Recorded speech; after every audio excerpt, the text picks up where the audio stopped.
अस्सलाम नाज़रीन, प्रोग्राम दरअसल के साथ आपका मेज़बान बिलाल एहसन हाजिर है। नाज़रीन, आज जब हम इस प्रोग्राम के लिए लाइव स्टूडियो में मौजूद हैं तो यकीनी तौर पे जो मौजू है, जो डेली में अपने प्रोग्राम में यही आप इसको समझिए रोना रोता हूँ या गाना गाता हूँ कि पाकिस्तान इस वक्त 78 साल से जो है वो नाजुक दौर पर चल रहा है और हर दौर जो होता है वो पाकिस्तान का नाजुक दौर होता है। और ये हकीकत में इस वक्त जो हम चल रहे हैं ये पाकिस्तान का बहुत ही नाजुक दौर है और नाजुक मोड़ है।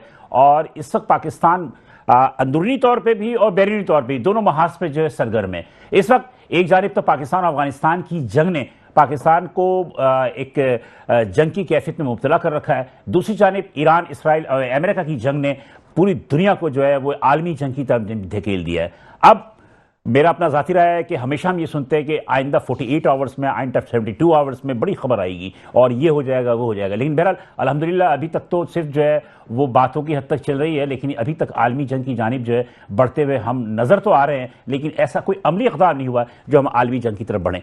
उसकी वजूहत यह है कि सबसे ज़्यादा जो आलमी जंग तो अपनी जगह, लेकिन इस वक्त ईरान और इसराइल और अमेरिका की जो जंग चल रही है उस पर स्ट्रेट हॉर्मस यानी आबनाए हॉर्मस की जो बंदिश है, उस बंदिश की वजह से पाकिस्तान में क्या पूरी दुनिया के अंदर जो पेट्रोलियम मसनूआत की जो तरसील है उसमें रुकावट पैदा हुई है।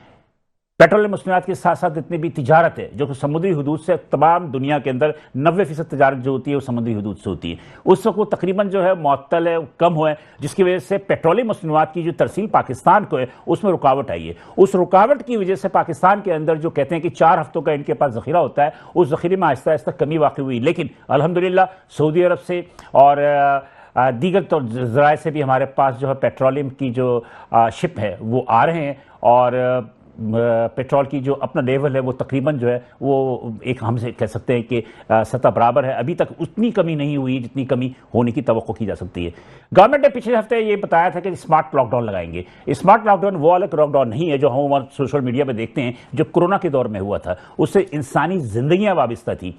इस स्मार्ट लॉकडाउन से इंसानी जिंदगियां वाबस्ता नहीं है बल्कि मईशत वाबस्ता है, यानी कि आप पेट्रोल के कम से कम इस्तेमाल करें, बिजली की कम से कम खपत करें। तो इससे ये होगा कि जनाब आली जो बिजली बनाने के लिए आपको फर्नेस ऑयल की ज़रूरत होती है, गैस की ज़रूरत होती है, उसकी खपत कम होगी। अगर आप वर्क टू होम करेंगे, 50% लोग ऑफिस नहीं जाएंगे, तो यकीनी तौर पर यह होगा पेट्रोल की बचत होगी। इन सब के बावजूद हुकूमत ने जो लास्ट टाइम जो है 55 रुपये फ़ी लीटर के हिसाब से इजाफा किया था और कल उन्होंने मजीद 136 रुपये फ़ी लीटर के हिसाब से इजाफा कर दिया और पेट्रोल की नर्ख इस वक्त जो है 448 रुपये 458 रुपये फ़ी लीटर के हिसाब से जो है वो पहुंच चुकी है। पेट्रोल पंप पे वो 460 रुपये। अब सवाल ये पैदा होता है कि 460 रुपये अगर पेट्रोल की कीमत बढ़ जाती है, जो कि तारीख की बुलंद तरीन सतह है, उसके बाद आप समझते हैं, मेरे बोलने की भी जरूरत नहीं है, एक आम आवाम भी समझते हैं कि क्या हशर हो रहा है।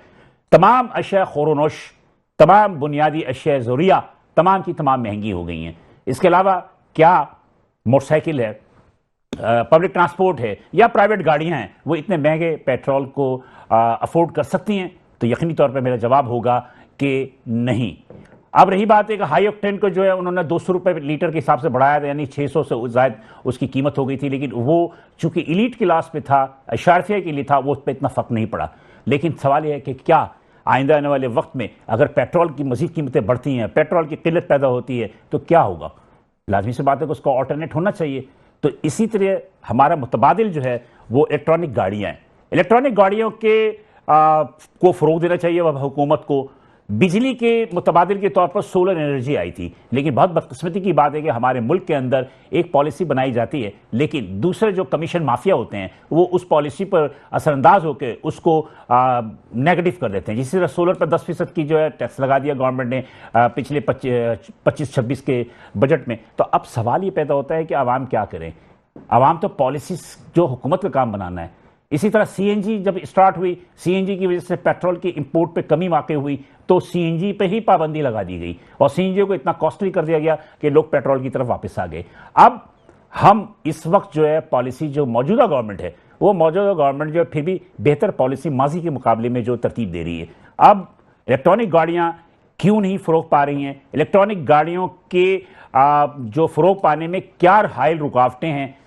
चाहे वो मोटरसाइकिल हो, चाहे वो गाड़ियां हो, चाहे वो पब्लिक ट्रांसपोर्ट हो, ये तमाम की तमाम जो इलेक्ट्रॉनिक पे आनी चाहिए। गवर्नमेंट ऑफ सिंध ने इलेक्ट्रॉनिक बसें चलाई हैं, लेकिन वो महदूद तादाद में चलाई हैं। अब उनके लिए जो क्या ज़रूरियात होती हैं, जैसे कि पेट्रोल और सीएनजी के लिए, डीजल पर चलने वाली गाड़ियों के लिए पेट्रोल पंप होते हैं, तो इलेक्ट्रॉनिक गाड़ी चलने वालों के लिए यकीनी तौर पर जो है वो चार्जिंग स्टेशन बनने चाहिए। कुछ चार्जिंग स्टेशन हुकूमत ने बनाए भी हैं, लेकिन वो महदूद तादाद में।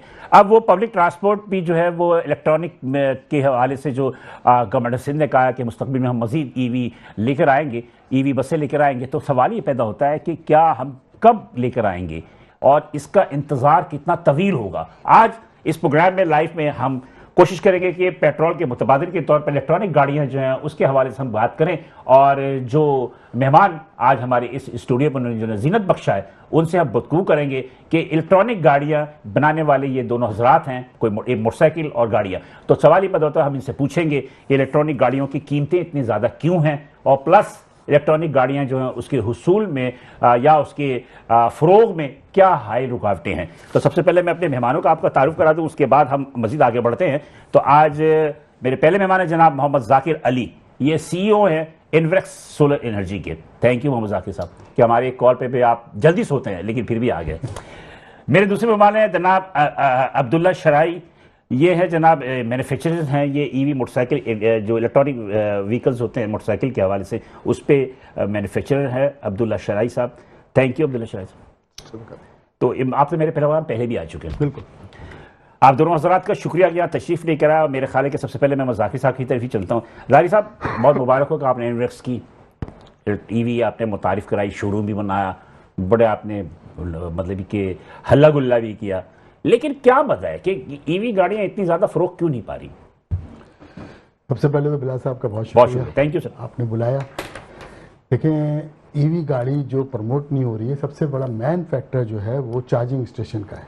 ठीक है, जब तक कस्टमर्स को चार्जिंग स्टेशन नहीं मिलेगा वो ईवी गाड़ी के ऊपर कन्वर्ट नहीं होगा। ठीक है, और हुकूमत कर रही है, काम कर रही है। हमें भी ऑफर की थी कि भाई आप कुछ भी जगहें ले लें, उसको ईवी चार्जिंग लगा दें, चार्जर लगा दें, लेकिन अनफॉर्चुनेटली कि देखें वो इन्वेस्टमेंट है जिसका अभी कोई ROI नहीं है। ये वो इन्वेस्टमेंट है इसकी अभी ROI नहीं है, बिकॉज के इतनी गाड़ी है नहीं मार्केट में। अगर मैं चार्जर लगाता हूँ 1.5 करोड़ रुपए का, 1.25 करोड़ रुपए का, फिर उसका इंफ्रास्ट्रक्चर डेवलप करता हूँ तो एक इन्वेस्टमेंट लगती है, जो इन्वेस्टमेंट की अभी है नहीं। तो गवर्नमेंट को चाहिए, देखिए गवर्नमेंट के पास 2-3 चीज़ें हैं। पंप्स हैं, सारे गवर्नमेंट के अंदर आते हैं जितने भी पेट्रोल पंप्स हैं। सबसे मेन फैक्टर इस वक्त पड़ा हुआ है CNG का। CNG इस वक्त तो चल नहीं रही है। आप CNG के ऊपर सारे कन्वर्ट करें, सब पे चार्जिंग स्टेशन लगाएं, ताकि कस्टमर को हर थोड़ी सी दूर के ऊपर, थोड़े से फासले के ऊपर कम से कम CNG वो चार्जिंग स्टेशन मिले, फिर कस्टमर को कॉन्फिडेंस आएगा। लेकिन हम CNG का मतलब CNG को खत्म करके चार्जिंग CNG के पंप के साथ ही लगा देना। अच्छा, आप ये कहना चाह रहे हैं, ठीक है, ताकि CNG के बाद देखें उनकी एक बनी हुई है और वहां पे आप अगर चार्जिंग स्टेशन लगा देंगे तो कस्टमर को बेनिफिट मिलेगा। नहीं तो मकसद क्या रहेगा, तो वो तो लगाया गवर्नमेंट सिंध ने तो मुख्तलिफ पेट्रोल लगाया जो कि उनकी बसेस वगैरह जो इलेक्ट्रॉनिक चल रही है, वो तो अपने लिए लगाए ना, लेकिन कस्टमर्स जो कंज्यूमर है, जो मार्केट में पब्लिक है, आम पब्लिक है, उसके लिए लगाए ना। अब जैसे हमारा एक शोरूम है शारा बस पे, हमने उसके बाहर लगा दिया, हमने लगाया। अच्छा, जिसको भी चाहिए होगा वो वहां जाना पड़ेगा उसे, जो जिसको मतलब फास्ट चार्जर, DC चार्जर। लेकिन हम जो नॉर्मली एक चार्जर उसकी गाड़ी के अपने साथ देते हैं, जो घर में आप चार्ज कर सकते हैं, लेकिन उसमें बिजली कंज्यूम होता है ना। बिजली कंज्यूम होता है, लेकिन बिजली का अभी भी इतना कोई एक्सपेंस नहीं है। अगर आप हिसाब लगाएंगे तो देखें, मैं आपको ये बताऊं, जो आपके पास जो गाड़ी है ना, एक मैं नाम ले लेता हूँ, अल्टो गाड़ी है, वो आज गाड़ी जो पहले चार्ज वो हो रही थी 6,000 रुपये में होती थी, अब वो 11,000 रुपये में फुल टैंक होता है, 300 किलोमीटर। अच्छा, हम इसी चीज को हम अपनी 320 वाली गाड़ी हम आपको दे देते हैं। 320 वाली गाड़ी जो है वो आपके पास 320 क्या वोल्ट, 320 किलोमीटर जाएगी, अब ये जाएगी 300 किलोमीटर। 320 वाली हम आपको गाड़ी देते हैं अपनी, और 320 वाली जो जाएगी वो सिर्फ आपकी 4 रुपए 35 पैसे में जाएगी, और मुश्किल से 1395 रुपए में आपको फुल 300 किलोमीटर की चार्जिंग हो जाएगी। तो वो अभी भी महंगी नहीं है, बहुत सस्ती है। लेकिन क्या है कि सिर्फ पता है कि ये लोगों को सिर्फ लोग डरते हैं आफ्टर पार्ट्स के, सेल सर्विसेज के, क्योंकि इससे पहले ये स्कैम हो चुके हैं। पाकिस्तान में गाड़ियां आई और गाड़ी आने के बाद जब गाड़ी की वारंटी के लिए या गाड़ी की सर्विसेज के लिए लोग गए तो कुछ पार्ट्स नहीं मिले, सर्विसेज नहीं हुई, तो जिसकी वजह से कस्टमर थोड़ा सा अभी पीछे है। लेकिन अभी जब से ये भी 2-3 दिन से पेट्रोल ऊपर गया है, आज तो बहुत ही ज्यादा मार्केट में डिमांड थी। मतलब हमारे पास जो गाड़ियां थी, काफी हमारी गाड़ियां बिकी हैं। लोग तो बेचारे लोग परेशान हैं और उस पर काम कर रहे हैं। लेकिन सबसे बड़ा मसला सिर्फ जो लोग चाहते हैं कि हमें इजी वे पे। नहीं, मुझे एक चीज बताइए, आप ये बताइए, उसके बाद मैं अब्दुल्ला साहब से पढ़ूंगा कि आप ये कह रहे हैं कि जनाब आली कि आप जो गाड़ियां बना रहे हैं, अब जैसे मिसाल के ऊपर 600 सीसी की गाड़ी होती है, 800 सीसी की गाड़ी होती है, 1300 की होती है, तो ये ईवी जो बन रही है ये भी कितने कैटेगरी में बन रही है? वो होती है उसके साथ किलोमीटर का चार्ज बैटरी लगी हुई होती है, लेकिन इसका इतना इजीली 140 किलोमीटर जाती है एक चार्ज में। मेरी एक गाड़ी 140 किलोमीटर जाती है और दूसरी गाड़ी मेरी आती है 220 किलोमीटर, 320 किलोमीटर तीसरी गाड़ी जाती है। तो इसके अंदर जो चार्जेज हैं उसकी वो होती है साइज, मतलब माइलेज के हिसाब से माइलेज के हिसाब से होता है। जब माइलेज जितनी जाएगी उसी से कैटेगरीज होती है। 140 है, 240 है या 340 है, कैटेगरीज है, कैटेगरीज माइलेज के हिसाब से। तो अब उसके अंदर जो बैटरी लगती है तो वो तो मेरे ख्याल पे लिथियम बैटरी होती है। Lithium battery. तो लिथियम बैटरी की मैन्युफैक्चरिंग है पाकिस्तान के अंदर? मैन्युफैक्चरिंग तो पाकिस्तान में नहीं है, सब चाइना से आती है। असेंबलिंग यहाँ पे शुरू हुई है अभी गाड़ियों की, बल्कि बाइक की तो यहाँ पे शुरू हो गई है, गाड़ियों की अभी नहीं हुई है, क्योंकि अभी गाड़ियों की इतनी डिमांड नहीं आई है। अभी गाड़ी तो अभी बिल्कुल इनिशियल स्टेज पे है ना। तो है, इसकी सेल है? सेल तो बहुत है इस वक्त। देखिए, मैंने ये गाड़ी शुरू की थी 2 साल पहले, जब मेरे को बहुत से लोगों ने कहा कि तुम कहाँ गाड़ी के अंदर आ गए, तुम अच्छा खासा सोलर बेचते थे। तो मुझे ये नजर आया था, क्योंकि मैं चाइना जाता हूँ, तो मुझे देखा मैंने चाइना के अंदर 60% गाड़ी इलेक्ट्रिक व्हीकल चल रही थी। वो चल रही, तब बिल्कुल चल रही। और मैं आपको बताऊं 2000 के अंदर बाइक चलती थी, स्कूटी चलती थी, और वहां पे लोग बैठते थे, जाते थे। हत्ता कि हमने ये देखा कि जो उनके, जिसे हम ठेला कहते हैं, ठेले, ये वो गन्ने की मशीन, वो सब इससे चल रही थी, मोटरों से चल रही थी। तो देखिए, टेक्नोलॉजी हमारे मुल्क में तो देर से आती है, बहुत देर से आती है, लेकिन इस वक्त तो नीड है, इस वक्त गाड़ी की नीड है, क्योंकि अब लोग अफोर्ड नहीं कर सकते। तो आप एक साल में कितनी गाड़ी प्रोड्यूस करते हैं? हम देखिए, अभी तो 2 साल हुए, हम तो इंपोर्ट कर रहे हैं। अभी हमने मैन्युफैक्चरिंग नहीं, मतलब इंपोर्ट तो कर रहे हैं, तो कितना इंपोर्ट कर रहे हैं और कितनी कंजम्पशन है?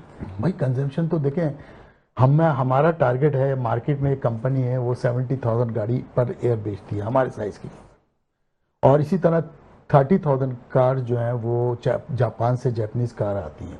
तो 100,000 गाड़ियां आती हैं जो साल के अंदर बिकती हैं। हमारा फोकस उसके ऊपर है। हमारा फोकस बड़ी गाड़ी पे नहीं है, हमारा गाड़ी मीडियम क्लास के लिए, जी बिल्कुल, ताकि वो इकोनॉमिकल भी होती है। ठीक।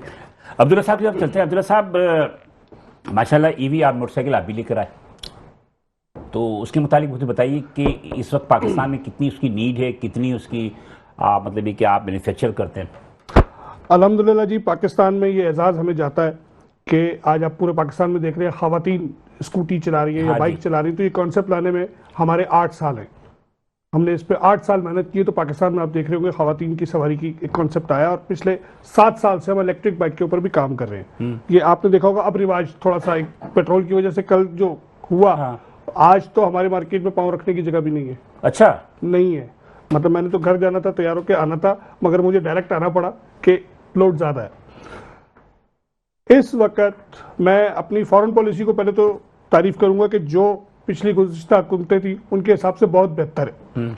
आज ये 458 रुपए का पेट्रोल है, अगर हम किसी भी कैलकुलेशन पे जाए तो ये 600 रुपए का पेट्रोल होना चाहिए था। अदर यही बात मुल्क के, ये वज़ीर ख़ज़ाना ने भी यही बात कही जी, क्योंकि हम डॉलर पे मार खाते हैं। हम 100 रुपए 300 रुपए देंगे तो हमें यूएसए से 100 रुपए मिलेगा, तो 300% का तो यही फर्क आ गया। अगर ईवी की बात करते हैं तो ईवी, मैं आपको एक छोटी सी बात सुना देता हूं। मेरे एक दोस्त लेकर आए 35 लाख रुपए की ईवी चाइना से, यहाँ लोकली उन्होंने ली, मतलब चाइनीज ब्रांड की। तो मैंने कहा यार 15 लाख में तो यही मिलता है और क्या मिलना है। उसने कहा भाई 35 लाख की। मैंने कहा बाकी तो टैक्सेस ड्यूटी दी है, गाड़ी की कीमत तो 15 लाख है ना, तो 15 लाख के हिसाब से उसका म्यार ढूंढेंगे हम। ठीक। तो हमारे मुल्क में सबसे पहले अगर इस 35 लाख की मोटरसाइकिल कार की बात कर रहा कार हूं की मैं बात आपसे। करो। ठीक है ठीक है ठीक अगर मैं 2 लाख रुपए या 2.5 लाख रुपए की स्कूटी बेच रहा हूं तो उसकी कीमत तो आधी है ना, बाकी तो टैक्सेस ड्यूटीज है, ठीक है बाकी तो फ्रेड है। ठीक है। तो गाड़ी की जो कीमत है वो तो उस हिसाब से ही बात होगी ना। अब इस वक्त अगर 2-2.5 लाख रुपए की गाड़ी बिक रही है, आज आप देखें तो मैं मतलब बड़े खुले अल्फाज में कहूंगा कि पाकिस्तान का पहला दिन था जिसमें ईवी 2 व्हीलर के लिए सबसे ज्यादा कस्टमर आज मार्केट में मौजूद था। हर मार्केट, हर शहर, हर इलाके की बात कर रहा हूं। अगर मैं कहूं, अच्छा मुझे इतना बताइए कि पहले कितनी कंजम्पशंस थी, अब आप क्या तवक्को कर रहे हैं कितनी कंजम्पशंस बढ़ जाएंगी? पहले डेली की 1 या 2 मोटरसाइकिल कोई अगर बेच लेता था तो बहुत बड़ी कितने बात। डीलर हैं आपकी पूरी कराची पाकिस्तान के अंदर? अप्रॉक्स 80 80 है। 80 और 80 में से आप सबकी बात कर रहे हैं? मैं बात काटूंगा मादरत के साथ। हाँ। कल शाम तक 80 थे, अच्छा आज 160 है। आज टुडे डबल हो गए मैं आज 5 कंपनी के पास विद गया हूं। 24 आवर्स? जी मैं आज 5 कंपनी के पास गया हूं, माल लेने, उनका कुल खलास मतलब रोक लिया। डिमांड है हमारे मुल्क में। देखिए, मैं अगर लॉकडाउन के हवाले से बात करूं या माशी हवाले से बात करूं, हर आदमी का अपना नजरिया, अपनी कैलकुलेशन है। ये 458 रुपए का पेट्रोल 600 रुपए का होना चाहिए था। अभी तो महंगाई सिर्फ सुनने में आ रही है। 10 दिन बाद यही रोटी जब 40 रुपए 50 रुपए की होगी तो मैं गरीब आदमी से पूछूंगा वो कहां खड़ा हुआ है। मेरे ख्याल पे लोग तो यही एलपीजी आज 600 रुपए की, 460 रुपए का परसों रेट था, आज 600 रुपए का रेट है एलपीजी का। जी जी। क्या 15 दिन बाद ये 600 में होगी? मैं जून तक पेट्रोल को 700 के दरमियान देखता हूं। नहीं, जून तक देख रहे हैं। अगर सपोज के जंग बंद ना हुई तो? डेफिनेटली जंग अगर बंद हो जाती बंद है होगी तो पेट्रोल की कीमतें नीचे आ सर जाएंगी। देखें, बंद हो गई, मैं कहता हूं आज हो गई, तो क्या 2 दिन में सब कुछ ठीक हो जाएगा? नहीं, ये तो 15 दिन उसको महीना ठीक होने में महीना 1.5 महीना लगेगा उसको ठीक होने में। और हमारे यहाँ जो चीज 200 से 400 पे चली गई तो वापस 200 पे नहीं आएगी, लाजमी सी वो बात है। 250 पे उसके भी जाएगी। जिम्मेदार आप लोग ही होते हैं। तो उसके भी जिम्मेदार सर आप लोग ही देखिए, होते हैं। अब आप लोग नीचे नहीं अब लेके आते रेट। हम कह रहे हैं जी पेट्रोल हमको रेट टू रेट मिल रहा है। हमें पेट्रोल महंगा नहीं मिल रहा, हमें फ्रेट तो वो नहीं देना पड़ रहा ना, फ्रेट उससे ज्यादा देना पड़ रहा है, इंश्योरेंस उससे ज्यादा देनी पड़ी। मैं गवर्नमेंट का कोई तर्जुमान नहीं हूं, मगर कैलकुलेशन के हिसाब से हम बात करें तो नाजुक जो दौर चल रहा है वो सिर्फ पाकिस्तान का नहीं है, पूरी दुनिया का है, और हम उसमें बहुत बेहतर है। मैंने देखी थी इंडिया की फुटेज, वो अपना पेट्रोल पंप की। आप यकीन करें, मैं तो हैरान रह गया था कि आधा शहर पेट्रोल पंप से लाइन में एक लंबी कतार लगी थी। पाकिस्तान में फिर भी अल्लाह ताला ने अल्लाह करम का किया। बहुत एहसान है, बहुत एहसान है। बहुत अच्छी तरह से गवर्नमेंट ने इसे कंट्रोल किया है और बहुत बहुत तरीके से काम किया है, बहुत ही। अच्छा, ये पॉलिसी अयूब खान की जो दौर में लोग कहते हैं तरक्की हुई थी 60 की दहाई में, वो जो पॉलिसी थी, और अब ये जो मौजूदा गवर्नमेंट है इसकी पॉलिसी में थोड़ा सा मुझे बेहतर लग रहा है। जितनी भी हुकूमतें आई हैं ना, बहुत बेहतर बेहतर आया। ये सही कह रहे हैं। मुझे आप एक छोटे से ब्रेक के लिए कहा जाए, ब्रेक के बाद दोबारा हाजिर होते हैं। नाज़रीन, हम मजीद गुफ्तगू सिलसिले जारी रखेंगे और मजीद लोगों को भी हम इस गुफ्तगू में शरीक करेंगे। साथ रहिएगा। वेलकम नाज़रीन, प्रोग्राम दरख़्त हम दोबारा हाजिर हैं और वफ़े में जाने से कल जनाब मोहम्मद जाकिर साहब और अब्दुल्ला शारी साहब मेरे साथ ही मौजूद थे, जो उन्होंने बातें की। यकीनी तौर पे खुश्क मज़मून है ये, और खुश मज़मून है। खुश मज़मून के साथ साथ यकीनी तौर पे लोगों को थोड़ा सा समझने में भी दौड़ेगी, इसलिए कि हम अमूमन गाड़ियों को देखते हैं कि ये फलां सीसी की, ये फलां सीसी की, ये फलां सीसी की, लेकिन यहाँ हिसाब ही उल्टा है कि यानी कि 140 मील तक चलेगी वो एक गाड़ी का नाम होता है, 240 तक चलेगी उसका अलग नाम है, 340 तक चलेगी उसका अलग नाम है, यानी कि माइलेज के हिसाब से हम ईवी को हम काउंट करते हैं। ये सब बातें थी। इसी दौरान पे जब हम वक्फे पे से वापस आए तो रेहान हनीफ साहब, जो कि कराची चैम्बर ऑफ कॉमर्स के प्रेसिडेंट हैं, वो भी मेरे हमरा जूम पे मौजूद हैं। मैं रेहान हनीफ साहब को भी खुशामदीद कहता हूं। और अस्सलाम वालेकुम रेहान हनीफ साहब। जी वालेकुम सलाम, thank you very much for having me. नहीं, थैंक यू सर कि फॉर कमिंग। आप आ गए इसलिए कि आजकल आप लोगों की शादियों का सीजन चल रहा है, कभी किसी शादी में जाना है। जाकिर भाई के भी आज एक शादी मैंने छुड़वाई है तो आए हैं यहाँ पे। तो खैर रेहान भाई, हम यहाँ बात कर रहे हैं कि जनाब आली पेट्रोल की कीमतें यकीनी तौर पे आपके बिल में होगी कि 460 रुपए फी लीटर हो चुकी है। अब पेट्रोल और डीजल की कीमत बढ़ने के बाद मुतबादिल के तौर पर लोग जो है वो इलेक्ट्रॉनिक गाड़ियों की तरफ देख रहे हैं, यानी ईवी की तरफ देख रहे हैं। As a Karachi chamber of commerce के प्रेसिडेंट होने के नाते आप इस हवाले से क्या अपनी राय रखते हैं? जी बिलाल साहब, देखिए जाहिर बात है कि जितना पेट्रोल महंगा होता जाएगा और उसको ईवी शेयर जो है ना उस हिसाब से बढ़ता जाएगा, तो इसमें तो कोई दो राय नहीं है। और ये पेट्रोल महंगा होने से पहले भी आप देखें दुनिया में ईवी का रिवाज आहिस्ता आहिस्ता बढ़ रहा है। अमेरिका में, चाइना में, इंडिया में तो ये हर जगह पे इलेक्ट्रिक व्हीकल, और इसकी एक वजह जो है, खाली वजह पेट्रोल नहीं है कि पेट्रोल महंगा है या सस्ता है, क्योंकि दुनिया में एक सोच पाई जाती है, और वो क्लाइमेट चेंज के हवाले से है कि पोल्यूशन, इसको पोल्यूशन कंट्रोल करने के लिए या पोल्यूशन में कमी के लिए इसको फरोग दिया जा रहा है। पेट्रोल की कीमत की वजह से इसको फरोग नहीं दिया जा रहा। ठीक है, तो मतलब आप ये समझते हैं कि अब जो पेट्रोल की कीमतें बढ़ी हैं, तो इसके बाद जो है अब वो पेट्रोल की कीमतों के हवाले की वजह से जो है ईवी गाड़ियों का जो है इस्तेमाल बढ़ जाएगा? जी यकीनन, अगर देखें कीमत यही रहती है या आगे जाके और बढ़ जाती है, तो इसका इस्तेमाल बढ़ जाएगा, कोई ना कोई परसेंटेज इसकी बढ़ जाएगी। लेकिन अगर जंग खत्म हो जाती है और पेट्रोल की प्राइसेस आलमी मंडी में वापस नीचे आती हैं, तो इसका रेशो थोड़ा घट जाएगा। लेकिन बहरहाल इसका एक फ्यूचर है। अच्छा, आप चूंकि प्राची चैम्बर के प्रेसिडेंट होने के साथ साथ आप इस पर पार्ट्स जो मार्केट जो उसके एसोसिएशन के प्रेसिडेंट भी हैं, और मेरा ख्याल है कि आप समझते हैं कि ईवी के आने के बाद जो एक जो आम सी जो मोटरसाइकिलें हैं उनके स्पेयर पार्ट्स के जो कारोबार करते हैं या मोटरसाइकिलों का करते हैं, उनके इस कारोबार में कितना असर पड़ेगा? ये बहुत, इस वक्त तो करोड़ों मोटरसाइकिल मार्केट में है, तो ये दोनों पैरेलल चलेंगी। देखिए इंडिया में आज भी ना 15 से 20% शेयर है ईवी का, 80% अभी भी दूसरी मोटरसाइकिल है। तो एकदम ये पूरा शेयर नहीं ले जाएगा, लेकिन कोई ना कोई पार्ट इस बिजनेस का जरूर ईवी ले जाएगी। तो मैं नहीं समझता कि उस पर कोई इतना बहुत बड़ा कोई फर्क मुस्तकबिल करीब में पड़ेगा। तो आप लोग क्यों नहीं कोशिश करते कि जो इस पे पार्ट्स के जो है या मोटरसाइकिल एसोसिएशन है या जो मैन्युफैक्चरर्स हैं वो ईवी की जब पाकिस्तान के अंदर मैन्युफैक्चर करने की कोशिश करें? देखिए कर रहे हैं, काफी सारे लोग कर रहे हैं, लेकिन देखिए नहीं कर नहीं रहे, यहाँ पे असेंबलिंग हो रही है, असेंबलिंग बन रही है। जी बन नहीं रही है। इस एक पॉलिसी है, इस पे मैं भी जब इस्लामाबाद गया था, बजट के सिलसिले में मीटिंग थी, तो इस पे मेरी डिस्कशन हुई है कि इस वक्त हम जो ईवी की हमारी पॉलिसी है, खुसूसन मोटरसाइकिल की, मैं उससे मुतमईन नहीं हूँ, क्योंकि इसमें 4 या 5 साल के बाद हम दोबारा ये कह रहे होंगे कि हमने अपना फॉरेन एक्सचेंज सारा बाहर फेंक दिया। तो अभी तो हो ये रहा है कि इस पे ये सीकेडी पे आ रही है और वो फटाफट उसको 15 मिनट में 2 घंटे में जोड़ के और उसको बेच देते हैं, और उस पर हमारा फॉरेन एक्सचेंज जा रहा है, और कोई उसके बदले में गवर्नमेंट को कोई खास ड्यूटी और टैक्सेस नहीं मिल रहे। मेरा ख्याल है कि अभी मैं अब्दुल्ला शारी साहब बता रहे थे या जाकिर साहब बता रहे थे कि 50% तो उस पर तो टैक्स है। अगर 1 रुपए की मोटरसाइकिल 100 रुपए की मोटरसाइकिल आ रही है तो 100 रुपए उस पर टैक्स है। वो सीबीयू पे है ना, सीकेडी पे थोड़ी है। हाँ, सीकेडी पे नहीं है। अच्छा, फिर सीबीयू पे, सीकेडी पे, देखिए ईवी की सीकेडी में और दूसरी सीकेडी में बड़ा फर्क है। ईवी की जो सीकेडी है ना, वो इतनी ज्यादा कॉम्प्लिकेटेड नहीं है, वो आप उस पर, क्योंकि इंजन तो होता नहीं है, तो आपने उसको जोड़ लेते हैं। लेकिन बात यह है कि हम अपना फॉरेन एक्सचेंज उधर दे रहे हैं, तो इस ईवी की पॉलिसी को रिविजिट करने की जरूरत है। और जितनी भी मैन्युफैक्चरिंग है, जैसे बैटरी है, इसकी मेन चीज तो बैटरी है, वो यहाँ नहीं बन रही, इंपोर्ट हो रही है। तो आप सारा इंपोर्ट कर रहे हैं। दूसरी मोटरसाइकिल जो है आपकी, उसकी तो 90% आइटम्स यहाँ बन रही हैं। आपकी लोकल वेंडर्स हैं, लोकल इंडस्ट्री है, लाखों लोग उससे वापस। लेकिन मौसर के साथ आप नाराज ना होइएगा, क्योंकि आप मैन्युफैक्चरर नहीं है। एक नए साल की मोटरसाइकिल आती है, उसके टंकी का जो है ना वो स्टिकर बदल देते हैं, और स्टिकर बनने के बाद वो नए साल की मोटरसाइकिल हो जाती है।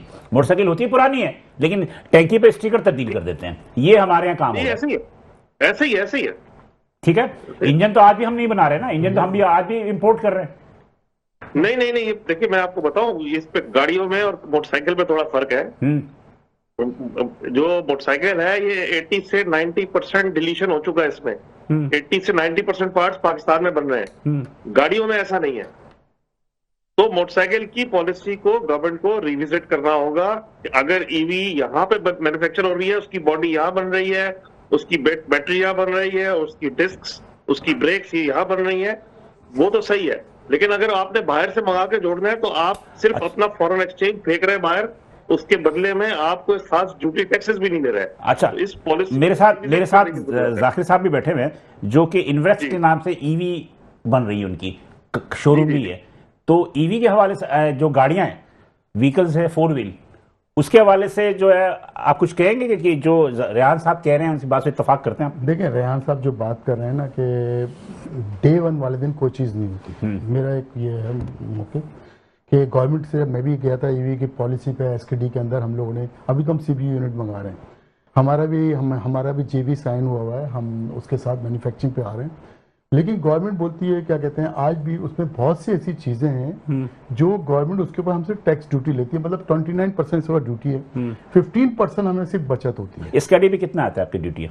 इसका भी कितना ड्यूटी? 15%। 15% नहीं, 29% अभी ड्यूटी आती है कंप्लीट सीपीयू यूनिट पे। अगर एसकेडी कराएंगे तो हमारे पास 15% ड्यूटी आएगी फिर। ठीक है, ठीक है।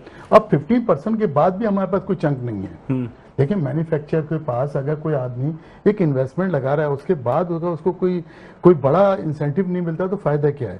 अब जो रेहान साहब ने एक बात कही है कि देखिए आज जो भी बाइक बना रहा है या गाड़ी बना रहा है, आप पहले एक उसको स्पेस तो दें जाने का। आप पहले दिन उसके ऊपर बोलते हैं कि भाई सब चीजें लोकल बनाओ, उस पर सब कुछ करो, लेकिन ऐसा नहीं हो सकता। देखिए हमारे मुल्क में अभी इतनी टेक्नोलॉजी नहीं है, हमने सब अडॉप्ट करनी है चाइना से, और सब यहाँ पे हल्के हल्के आनी है। जब हम लोग 1-2 साल चलेंगे ना तो इंशाल्लाह हम बहुत सी चीजें बनाएंगे। अब जैसे मोटरसाइकिल है, आपका उसका पूरा स्ट्रक्चर तो यहाँ पे लोकल बन रहा है आजकल, तो लोग उसी के अंदर इसके अंदर सब ये लगा देंगे, लेकिन बैटरी फिर भी बाहर से आएगी, बैटरी को भी टाइम लगेगा, इसको 5 साल चाहिए बैटरी को। मैंने सुना था कि आप तो लगा रहे थे लिथियम बैटरी। मैंने बैटरी एसकेडी में मंगा रहा हूँ, मैं यहाँ पे असेंबल कर रहा हूँ, सीकेडी नहीं कर रहा हूँ, मतलब मैन्युफैक्चरिंग नहीं कर सकता मैं, अभी टाइम लगेगा। अच्छा। जो लोग बातें कर रहे हैं कि ये भी मैन्युफैक्चरिंग नहीं है, ये सिर्फ यहाँ पे असेंबलिंग प्लांट है। असल में देखिए ये भी एक प्रैक्टिस है। देखिए कम से कम हम स्टार्ट तो ले रहे हैं ना, पाकिस्तान के स्टार्ट ले रहे हैं, लोगों को रोजगार दे रहे हैं ना, रोजगार भी लोगों को पाकिस्तान में मिल रहा है। अगर चाइना में हम पैसे भेज रहे हैं तो हमारे यहाँ पे कुछ ना कुछ हम शेयर ले रहे हैं, लेकिन एक दिन ये आएगा कि हम यहाँ पे थोड़ा सा अपना इनपुट डालेंगे। नहीं, यहाँ पर एक चीज भी है कि महंगी बहुत है, क्या गाड़ियां या मोटरसाइकिल महंगी बहुत है भाई। वो जो कहा ना सर ने, अशर साहब ने, सॉरी अब्दुल शरीफ साहब ने बात कही ना कि देखें हमारी गाड़ी के ऊपर 29% मेरी ड्यूटी है, 35% सब मिला के पड़ जाती है। अब वो निकाल दे तो उसकी कीमत क्या रह जाती है? अब वो तो ड्यूटी है ना। हाँ अगर आज मैं जाता हूँ सीकेडी में बनाने के लिए जाता हूँ, फिर भी मैं 15% ड्यूटी दूंगा, फ्रेट तो देना पड़ेगा, फ्रेट भी देना पड़ेगा। तो ये सब चीजें तो हैं, लेकिन देखिए अभी कुछ दिन है, हमें चलने दें। अभी जो जितनी इंडस्ट्री है, मैंने ईडीपी में मैं गया, मैंने जाके बात की, मैंने बोला, उन्होंने बोला डे 1 वाले दिन आप कलर पेंट शॉप भी लगाएं, ये भी लगाएं, वो भी लगाएं। मैंने उनसे बोला देखिए कुछ चीजें अभी हमें छोड़ दें, हमें जो नए प्लेयर आ रहे हैं उनको इनपुट तो लेने दें, उनको जाने तो दें। एक दफा में मजा लगेगा तो हम पूरी गाड़ी, मजा तो लगेगा, लगना चाहिए जी। मुझसे जवाब लेंगे आप जी। मोटरसाइकिल की अगर बात करते हैं तो 1 करोड़ से ज्यादा मोटरसाइकिल पाकिस्तान में चल रही है, एक ही शेप है और 99.9% एक ही सामान है, एक ही सिर्फ ब्रांडिंग का फर्क है सिर्फ। ठीक है, उसकी मैन्युफैक्चरिंग भी हो सकती है, उसकी डाई भी लगाई जा सकती है, क्योंकि मेरे पास 50,000 ग्राहक की उम्मीद है मुझे, तो मैं एक काम कर सकता हूँ। मैं पिछले 5 साल से लगा हुआ इस काम के ऊपर कि तमाम कंपनीज को लेकर आऊं कि हम ईवी के ऊपर एक शेप पर आ जाए, ताकि 1 लाख 2 लाख पीस बिके, तो पार्ट्स वाला पार्ट्स की तरफ जाए। 100 से ज्यादा शेप आज मौजूद है ईवी के। मैं किसका पार्ट्स मंगाऊंगा? मतलब कि आप आम मोटरसाइकिलों की बात कर रहे हैं? इलेक्ट्रिक व्हीकल 2 व्हीलर का पूरे पाकिस्तान में स्पेयर पार्ट्स मेरे अलावा किसी के पास नहीं है, ये मैं क्लेम करता हूं, क्योंकि मैं 5-7 साल से काम कर रहा हूं। मुझे इसकी मालूमात है, और मेरे जहन में थी, आपका नाम था, तो जाके भाई पूछ रहे थे कि मेरी मुलाकात नहीं है, मैंने वो मुलाकात करा दूंगा। अब अगर 100 शेप है तो इसमें से 7 या 8 सिमिलर है, बाकी किसी का कोई अच्छा, चाह रहा है, किसी का कोई अब आप जो बना रहे हैं, मोटरसाइकिल बना रहे हैं, ईवी जो बन रही है, तो इसके स्पेयर पार्ट्स सिर्फ आपके पास हैं, ये आप जो स्पेयर पार्ट्स मार्केट में नहीं मिलेंगे? इसके पार्ट्स देखें, अभी आपने मिसाल के तौर पे कोई ब्रांड बनाया है, 500 गाड़ी आप लेकर आए, तो आप 5000 मडगार्ड तो नहीं लाएंगे, 5000 असम्बलियां तो नहीं लाएंगे, क्योंकि आपके पास अभी वायर ही नहीं है। तो नहीं, तो वो चीज यहाँ मैन्युफैक्चर नहीं हो सकती, मडगार्ड वगैरह या जो भी उसके। सर मेरे पास जब तक लाख पीस का ऑर्डर अगर मुझे पूरे मुल्क से नहीं आता, मैं डाई किसके लिए बनाऊं, मैं प्रोडक्शन किसके लिए करूं, मैं सामान गोदाम में किसके लिए रखूं? अभी तो 5-5, 10-10, 20-20 गाड़ी, अगर किसी ब्रांड की 1000 गाड़ी बिकी है तो उसके 1000 मडगार्ड को बेचने के लिए मुझे 5 साल चाहिए बॉस। मतलब अब आसरा पैदा हो गया। मैं अभी भी यही बात कर रहा हूं कि कम से कम 10 कंपनियों को 1 या 2 शेप पे आना पड़ेगा। अगर होंडा आज बिक रही है तो इसलिए बिक रही है कि उसका सामान मिलता है। अगर हम आज 10 साल पहले विट्स की बात करते हैं, विट्स आते साथ फ्लॉप हो गई थी क्योंकि सामान नहीं मिलेगा। होंडा काम नाकाम हो गई, डायवॉग नाकाम हो गई। अगर हम होंडा 100 मोटरसाइकिल की बात करें तो इसलिए फ्लॉप हो गई कि सामान नहीं मिलेगा। 70 सीसी कामयाब है क्योंकि सामान मिलेगा, सामान मिलेगा, सही कह रही है। तो वो चीज ज्यादा बिकती सुजुकी है गाड़ी जिसका कामयाब है कि सामान सामान मिलता हो। मिलेगा। जी रेहान भाई, रेहान अनीस साहब, क्या कहेंगे आप कि मतलब ये कि थोड़ा सा टाइम तो देना चाहिए और आप कराची चैम्बर ऑफ कॉमर्स को भी थोड़ा सा प्रमोट करना चाहिए इन सब चीजों को। देखिए, बात ये सही कर रहे हैं, दोनों ने बात सही कही है कि इस पर एक पहले डे वन से हर चीज शुरू नहीं हो सकती, और जब तक किसी चीज की डिमांड नहीं होगी तो उसकी मैन्युफैक्चरिंग कैसे होगी? बिल्कुल। तो मोटरसाइकिल में कैसे हुई है? मोटरसाइकिल में ऐसे मैन्युफैक्चरिंग हुई है कि उसकी सीबीयू की ड्यूटी थी 90%, और सीकेडी में और सीबीयू में बहुत बड़ा फर्क था, सही बात है। और फिर उसकी सीकेडी में और फिर उसकी मैन्युफैक्चरिंग में बहुत बड़ा फर्क रखा हुआ था। जब तक गवर्नमेंट, ये मैंने आपसे अर्ज किया ना कि ये गवर्नमेंट की पॉलिसी ईवी की कोई मुनासिब नहीं है, इसमें सिर्फ हम अपना फॉरेन एक्सचेंज फेंक रहे हैं और कोई फायदा नहीं हो रहा। सीबीयू में और सीकेडी में फर्क होना चाहिए, लेकिन जो चीज मैन्युफैक्चरिंग यहाँ पे हो रही हो, जैसे कि बैटरी अगर यहाँ कोई मैन्युफैक्चर करे तो उसको एक वाज़े डिफरेंस मिलना चाहिए। जैसे कि अभी जाकिर साहब ने कहा कि भाई कोई फर्क तो हो, अगर आप सीकेडी में और मैन्युफैक्चरिंग में कोई 5-10% का फर्क रखेंगे तो कोई हिम्मत नहीं करेगा बनाने। तो एक बड़ा फर्क होना चाहिए ताकि दूसरे को चार्म हो कि हाँ यार ये नहीं, चीज मेरी तो सिर्फ इतनी बात है, मैं ये मैन्युफैक्चर करूंगा तो मुझे एक अच्छा प्रॉफिट मिलेगा, जब एक अच्छा डिफरेंस होगा चाइना से लाने में। नहीं, मैं तो सिर्फ इतना कह रहा हूं, जो कि मैं ख्याल में आखिरी सवाल है मेरा, कि Karachi chamber of commerce, federation chamber of commerce and industry, यानी कि एपीसीसीआई की बात कर लें, केसीसीआई की बात कर लें, तो आप लोगों को तो थोड़ा आगे आना पड़ेगा ना। एक इंडिविजुअली तौर पे तो ये बहुत सारे मसाइल हल नहीं कर सकते, लेकिन कराची चैम्बर के इस प्लेटफॉर्म से या फेडरेशन के प्लेटफॉर्म से ये बात आगे बढ़ेगी तो गवर्नमेंट हो सकता है कन्वेंस हो, जो बहुत सारी चीजों में खामियां या बहुत सारी चीजें आप ख्वाहिश रखते हैं। मैंने आपको अभी अर्ज किया ना कि देखिए मैं मैन्युफैक्चरिंग में तो आगे नहीं आ सकता ना, मैं पॉलिसी में आ सकता हूँ ना। मैन्युफैक्चर तो तैयार है ना, मैन्युफैक्चरर्स के लिए जो मसाइल है उनको हल कराने के लिए तो आपको आगे आना पड़ेगा ना। मैंने आपसे भी अर्ज किया ना कि अभी मैं कुछ अर्से पहले इस्लामाबाद गया था बजट की मीटिंग के सिलसिले में, और वहां उन्होंने कहा है कि आप अपनी तजवीज दें हमें यहाँ पे।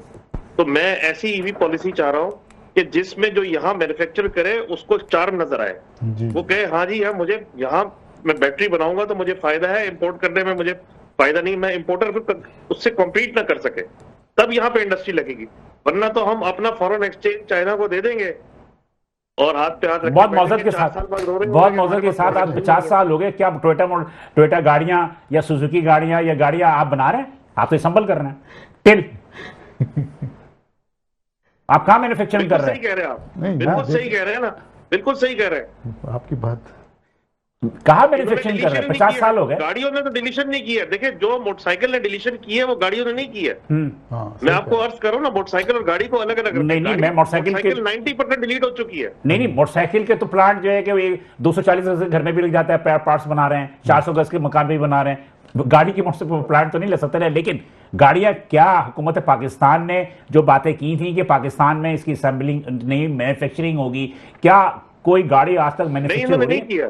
सारी गाड़ियां असेंबल हो रही हैं, सारे कुछ हो रहे हैं। तो मेरा अपना जाती राय है कि इन्हीं के दरमियान हमें कोई राह निकालनी पड़ेगी ईवी के लिए।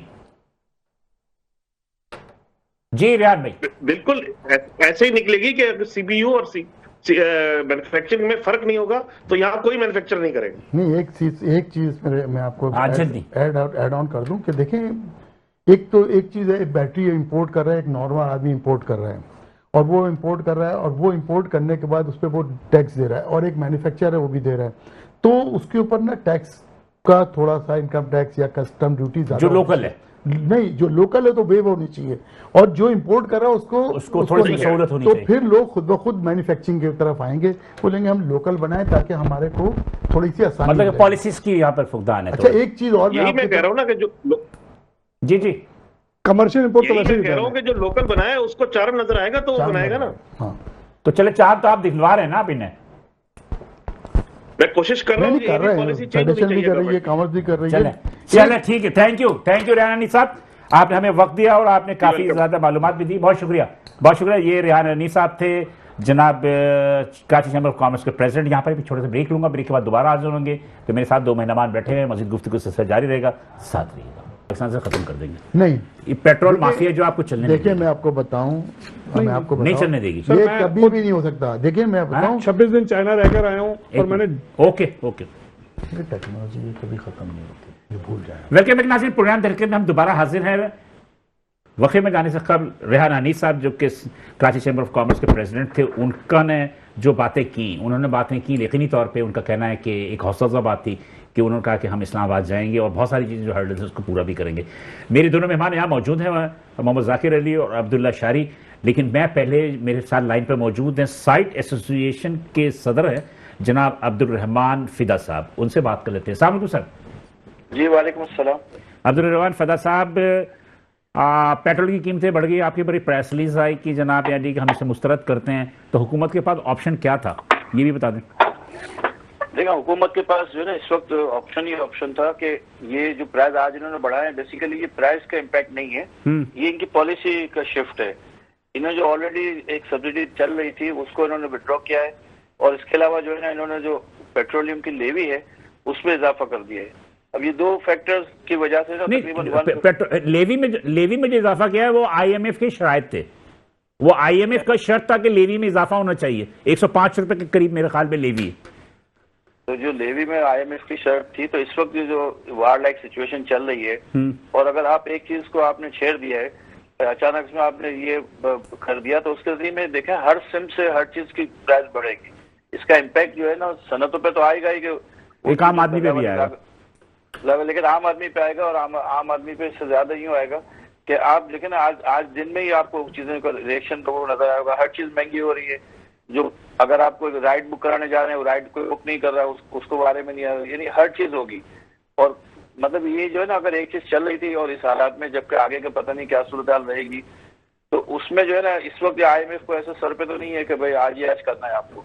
इसको तो आप डेफर कर सकते हैं ना। पूरी दुनिया में हर चीज अपने हिसाब से इस वक्त चल रही है जी, और कौन सी चीज जो है वो IMF के मुताबिक इस वक्त चल रही है।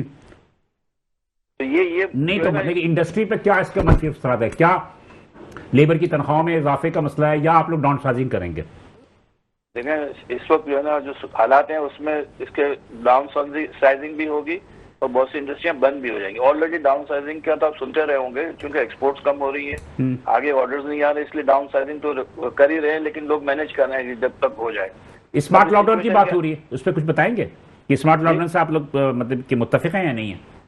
अच्छा, स्मार्ट लॉकडाउन से भी हम इसलिए मुत्तफिक नहीं है कि उसके नतीजे में अगर आप प्रोडक्शन ही कर्टेल कर देंगे तो मईशत को मतलब बटा ही बैठना है। आप जो स्मार्ट लॉकडाउन की बजाय जो चीजें करने की थी कि गवर्नमेंट अपनी चीजें कम करे, आप ठीक है कि ये जो गैर जरूरी तकरीबात हैं उस पर पाबंदी लगा दें, आप टाइमिंग सेट कर दें कि जो नाइट की टाइमिंग है उसको अक्रॉस द बोर्ड आप हर जगह पर वो पाबंदियां लगा दें। इन्होंने कहा था कि हम फंक्शंस बंद कर देंगे, रेस्टोरेंट बंद कर देंगे, ये ठीक है, ये एक ऐसा बिजनेस है जो चीजें मैनेजेबल है। लेकिन अगर आप इस तरह के स्मार्ट लॉकडाउन के चक्कर में आप कहेंगे 2 दिन इंडस्ट्री बंद रहे तो अल्टीमेटली जो है ना वो लूजर होंगे हम सब। ठीक है, बहुत शुक्रिया।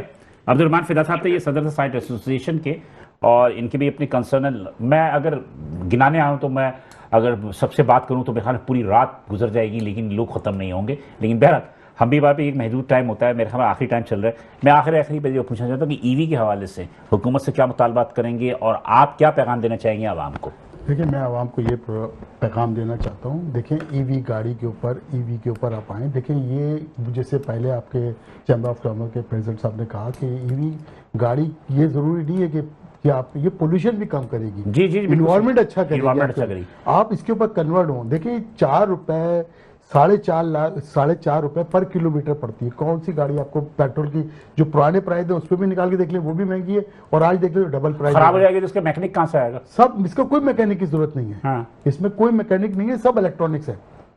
सिर्फ इसमें बैटरी का मसला है, एक इसमें PC बोर्ड लगा हुआ, और इसमें 3 चीजें बेसिकली, मोटर, कन्वर्टर और बैटरी। एक मोटर लगी हुई है, कुछ भी नहीं है। मोटर IP65 होती है, 66 होती है, और बैटरी IP66 होती है, उसमें किसी चीज में नहीं है। देखिए टेक्नोलॉजी दुनिया आज चाइना अमेरिका ये लोग के पास क्या बिजली महंगी है? नहीं, इन लोगों के पास क्या है, ये जा रहे हैं इन्वायरमेंट के ऊपर, अच्छा ग्रीन इन्वायरमेंट चाहते हैं। तो हमारी कौम को भी चाहिए, हमारे लोगों को भी चाहिए। 4 रुपए पर किलोमीटर ही पड़ती है। मेरी जो तीनों गाड़ी है ना, 4 से 4.5 मतलब कि महंगी है लेकिन एक दफा रोए, महंगाई एक दफा रोए नहीं, कोई और सस्ताई बार बार नहीं, रोती है। महंगी भी नहीं, देखिए महंगी भी नहीं बिलाल साहब। हाँ। 35 लाख रुपए में अल्टो भी तो मिलती है मार्केट हाँ में। सही कह रहे हैं, सही कह रहे 35 लाख रुपए में। हैं जी। अब रहमान साहब, बॉस इसमें मैं ये जल्दी। चाहूंगा कि गवर्नमेंट की जानिब से कुछ शेप को मुख्तस किया जाए। अगर आप कारें देख रहे होंगे तो सैकड़ों शेप की हैं। डिजाइन की यही बात बात कर रहे हैं आती है कि फिर इसका पार्ट्स कैसे आएगा। आपका ब्रांड चल गया, आपने पार्ट्स मंगा लिया, मेरा ब्रांड नहीं चला, तो जिसने खरीदा वो कहाँ जाएगा बेचारा। ठीक है। तो कुछ कार में और मोटरसाइकिल के अंदर, सॉरी स्कूटी के अंदर शेप को मुख्तस किया जाए, ताकि जी ये शेप है, ताकि कल को पार्ट्स के लिए मतलब भी उसको आसानी हो। रजिस्टर्ड कर दिया जाएगा हुकूमत की जानिब हाँ, से कि कि ये शेप है, यही शेप ये आपको चलाना पड़ेगा। हाँ। इसमें बहुत सारी गहराई है। कल को मेंटेनेंस के हवाले से, सामान के हवाले से, रिपेयरिंग के हवाले से 100 शेप में से किस किस का सामान एक बनाएंगे? मोटरसाइकिल की बैटरी कितने की है? ये बड़ा अच्छा सवाल है आपका। पहले मैं आपको ईवी समझा दूं। जल्दी EV करें, क्या मेरा है। टाइम नहीं है इस समय पूछ। 8,700 रुपए से लेके 16,000 रुपए तक की है। बस 20 वॉल्ट 12 एक बैटरी, किसी में 4 है, किसी में 5 है, किसी में 6 है। तो लिथियम बैटरी लेते तो 30 पे 40,000 तक में मिनिमम। बैटरी मिनिमम 45,000 से लेके 70,000 तक की बैटरी बैटरियां इसमें हैं, लगती हैं। जिससे किलोमीटर और स्पीड तय होती है। जी। आपकी कितनी बैटरी होती है? कितनी कितनी की होती हमारी है? तो एक ही बैटरी होती है, 16 किलोवाट की होती है, 22 की और 32 ये की। सब लिथियम होती है। सब लिथियम बैटरी। ठीक है जी। और सब इंपोर्ट होते अच्छा, हैं। एक मैं मैसेज आपके जरिए जल्दी, देना जल्दी, चाहता हूं। जल्दी, जल्दी। मैसेज ये है, देखें इस वक्त मार्केट में बड़े स्कैम हो रहे हैं। लोग एडवर्टाइजमेंट कर रहे हैं कि ये गाड़ी की कीमत है, मतलब मार्केट में गाड़ी 30 लाख की बिक रही है, वो शो कर रहा है 15 लाख की। आप 5 लाख रुपए एडवांस दे दें और गाड़ी बुक कर लें। तो ये इस स्कैम से गवर्नमेंट आवाम को बचना है। 100% एग्री। हाँ, आवाम को बचना है, ये मैसेज आप ठीक, करवा दें। ठीक। ये स्कैम हो रहा है, यकीनी तौर पे ये स्कैम सिर्फ यही नहीं बता रहे, बल्कि बहुत सारी चीजों में हो रहा है। मतलब ये आप जो आम गाड़ियां हैं, टोयोटा है या सुजुकी है, ये जो भी, इनमें भी ये स्कैम हो रहा है कि वो कार शोरूम खोल लेते हैं और उसके बाद कहते हैं कि हम आपको गाड़ी इंपोर्ट करके देंगे और एडवांस देते हैं, और एडवांस देने के बाद वो भाग जाते हैं, शोरूम बंद हो जाता है। ये ऐसे बहुत सारे केस हो रहे हैं। बिल्कुल जाकिर साहब बिल्कुल सही कह रहे हैं। आप दोनों साहब का बहुत शुक्रिया यहाँ तशरीफ लेकर आए। नाज़रीन, मुस्तकबिल जो है अभी ईवी का ही है, मुस्तकबिल जो है वो सोलर का ही है। तो इंशाअल्लाह ताला हम भी ये कुछ करते हैं कि हम भी उस तरफ कन्वर्ट हों और एक तरक्की याफ्ता कौम की तरह हम इस जानिब गामजन हों, ताकि एटमॉस्फेयर जो है हमारा, अपना जो माहौल है वो बेहतर हो सके। बिलाल उसमें इजाज़त दीजिए, इंशाअल्लाह कल दोबारा इसी वक्त आपसे तो मुलाकात होगी। उस वक्त याद हाफ़िज़।